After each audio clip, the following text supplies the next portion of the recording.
ආයාලුනේ මේ white spots නේ කෙట్లా පොඩි සයිස් එක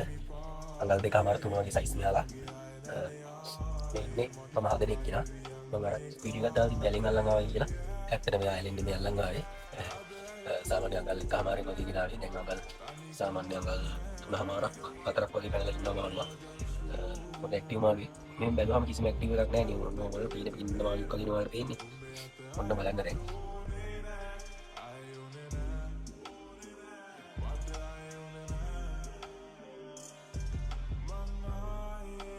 මේ ටැංකියේ ඉන්න බ්ලූ කල් චෙක් කරා පොඩි ඉතින් එයා කිසිම ඇක්ටිව් එකක් නැහැ මම ගන්න නෝමල් පීන පින්නවා වගේ ඔන්න බලන්න you know nේද එක්ස්ප්‍රෙසිව් වෙන ගහනවා මතරහත් තියෙන්නේ මේකත් එක්ක